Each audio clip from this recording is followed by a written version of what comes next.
Hey, what's going on, YouTube? I'm back for my next installment of my Brotherlock Journey. It's been about, I don't know, about 3 months since I've done a video. So I actually skipped my last one. My last retightening was back in November. Now we're at the end of December. Hope everybody had and is still having a good holiday. But I'm about to go in for my retightening right now. I just wanted to give you a look of where I'm at right now as far as since my last retightening. Like I said, it's been it's been on about 3 months since October. So October, November, into December. So since I've done my last video, so I'm gonna go ahead and go do my retightening, and then I will be back in a minute. Well, not even a minute, and show you the results. All right, see you in a second. Later.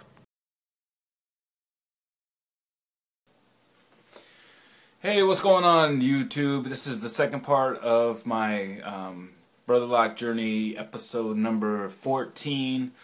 This is the 10th month, just over 10 months of having my Brotherlocks installed. And I didn't do a video last month, like I said, so this is my first video since October the 10th.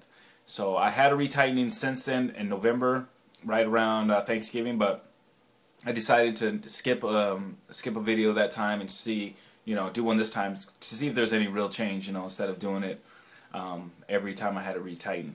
Anyway, had a pretty good session. I actually did my hair yesterday. That's when the first part of this video was made. So I did it yesterday, and everything went well. It was pretty standard.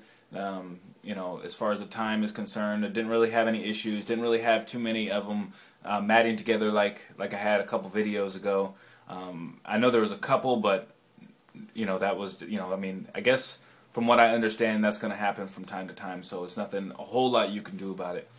I had hit a couple milestones anyway. One is that anybody who has brother or sister locks, that they have their own shampoo. The company Sister Locks has its own shampoo that they encourage you to use when you're starting out your locks.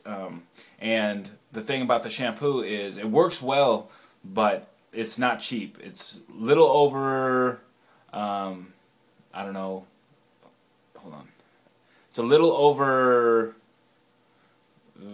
20 bucks for the shampoo itself, and then you gotta pay shipping. Now the company's here in San Diego where I live, but the shipping is still $10. Now you can go pick it up from the company, they have that option, but then it's $5 to pick it up. So they're making their money or whatever. So I'm glad that now I don't have to use that shampoo anymore. According to my loctician, I'm good to go. So I'm probably going to use the shampoo that I used prior to me getting my locks in, because it's a tea tree oil shampoo, or tea tree shampoo, and it has it's residue free. So that's what I'm looking for, something that's not going to leave any buildup inside my locks. I know a lot of people use a VO5, but I'm just concerned about what's going to be left inside the locks that doesn't get rinsed out. So so I'm going to go with that probably for now, unless I find out something different. If anybody has any advice, then give me a comment, let me know.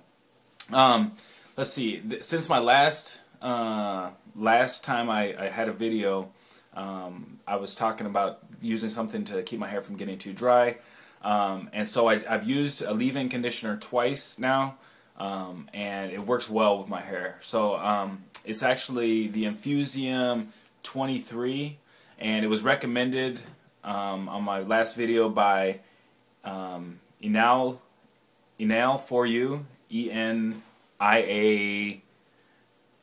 for you. So thank you for that recommendation, because it worked. What I do is kind of what you told me, is put it in a water bottle with half water. I use it sparingly. I've only used it twice, but so far so good. So I'll probably continue to use that stuff. Smells good. It smells like a clean smell. Like I said, there it is one more time, just in case you guys don't know.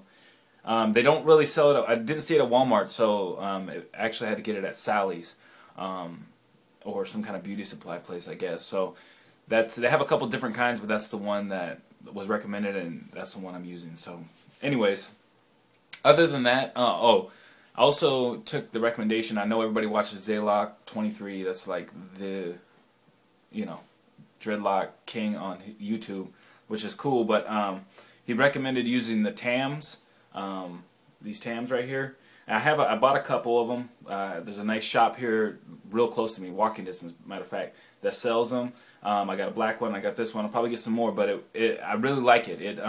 For those days where I don't feel like, you know, spraying my hair with anything and trying to get it all, you know, presentable, I guess.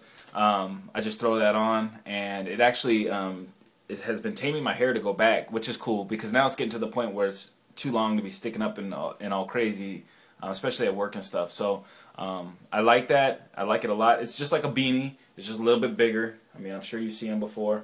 And it also helps to keep the hair clean and the lint out and stuff like that. So if you haven't got one, especially with the shorter locks and you're just growing them out, you know, it's a good thing to have. So I recommend either ordering one, or if you have a shop near you that can get you one, then grab one. Other than that, there hasn't been too many other things going on. My next appointment is February the 9th, I believe. That's a couple days before my 1 year, which is going to be February 13th. So I'm excited about that. I'm excited about what's going to come up in the the new year. I want to maybe in about 6-8 months.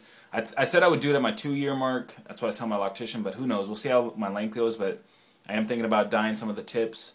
Haven't really chose a color yet. I'm thinking of chestnut or some kind of light brown, but not all of them. Just randomly, maybe a third of them or something, just to give it some definition, different look. So we'll see how that goes when I get to do that. Other than that, and then she also will be pretty soon cleaning them up, which is where they start. She'll go through and get a lot of the frizzies out of on the locks and stuff like that. They are pretty much locked now. I know some of the tips still need to lock in, but for the most part, these things are not coming out. So I'm happy where I'm at. Everything looks good. I'll give you the the 360 thing real quick, and then we'll be on our way. So here's obviously the front and the top. You can see the pattern is still there. You could still, I mean, you see a little bit of my scalp. That's what happens when you first get these. You get that scalp showing, which is cool. I mean, that's pretty much with everybody, I guess. And then here we go with the side. It's really starting to hang. I think by the next couple sessions, my ears should be pretty much covered. My other side, see the pattern in there. And then, yeah, I had to do it. And then the back.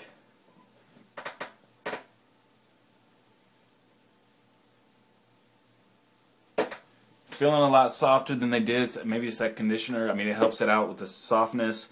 And I don't want it too soft where they're gonna, have a problem and get too frizzy. But I really like using that stuff now. So I really appreciate that. Anyways, that's it for now.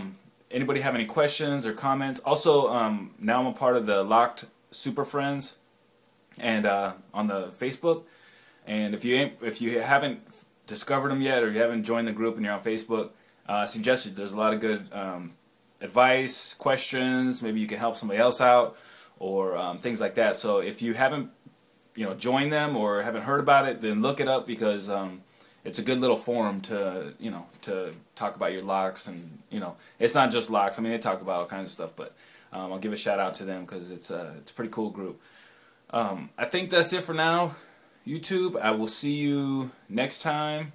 Like I said, any questions or comments, hit me up, and we'll talk to you soon. Peace out.